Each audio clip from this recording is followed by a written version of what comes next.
and welcome to my channel. For today's video, I'm going to be working on an Ikea hack using this BESTA shelf. And you can find this shelf on the Ikea website for $55, and I'll be sure to link it in the description below. This one I happened to find used for $10, so definitely explore that option to save some money. Now for this project, the reason I wanted to work on this shelf was I have this space in the corner of the room that I wanted to upgrade, and I just have my painting and sewing supplies in this space as well as some of my plants. And so I wanted to bring in a cabinet with some doors on it that would help tuck away some of my things and just give the space a more polished, nice look to it. And as for the supplies, I bought the Ikea BESTA doors as well as the hinges. And I also bought some wood trim that I'm going to be cutting into a geometric pattern for the doors, and then some door handles as well as some furniture legs. I started the design by marking the horizontal center and drawing a 45-degree line from both of the top corners until they meet. Next, I'm using the trim piece to draw out the first section and using my speed square to make sure I keep everything aligned correctly.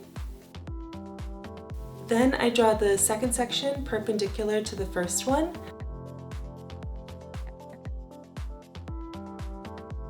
And wrap up with the last section being straight vertical lines. Next, I'm marking my wood trim pieces using the door design as my template. To remember where each wood piece goes after it's cut, I'm tagging the slot on the door and the matching wood piece with a letter starting at A and working my way through the alphabet. Now it's time to cut all the pieces. I'm using an electric miter saw because it's faster, but for the smaller pieces, I'm doing those with a manual miter saw to keep the wood from splintering.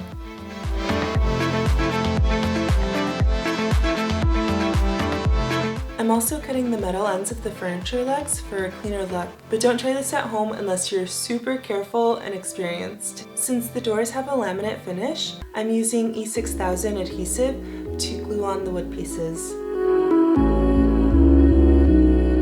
I have the first door set up beside the one I'm gluing to make sure that the center pieces match up.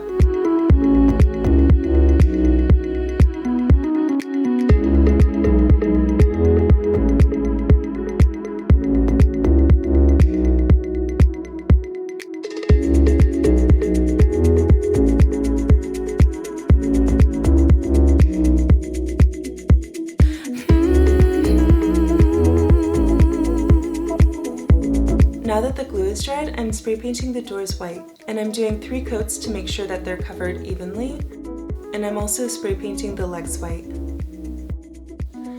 Now that everything's dry and ready, I'm just going to put this together and see how it looks. I'm first attaching the hinges to the doors.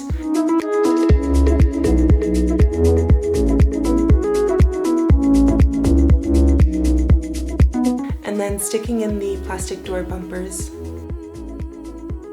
Next, I'm putting in the push-open piece on the bottom inside of the shelf.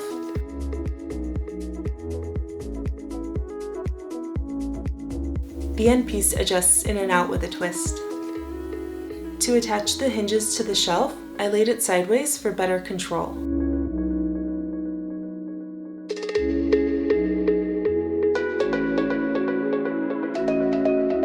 Last, I swap in the legs.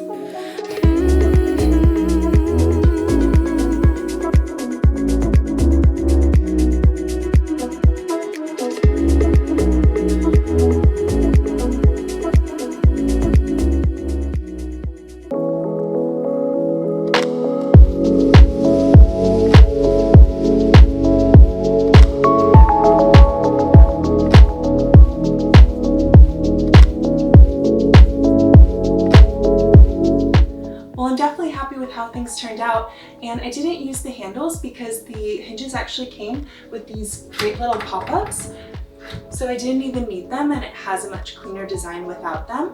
Now with everything tucked away, it looks more polished. I'd definitely say this was a success. So I hope you enjoyed watching this video, and if you did, please be sure to hit that thumbs up below. And if you haven't had a chance yet to subscribe to my channel, be sure to hit that subscribe button below. And thank you so much for watching.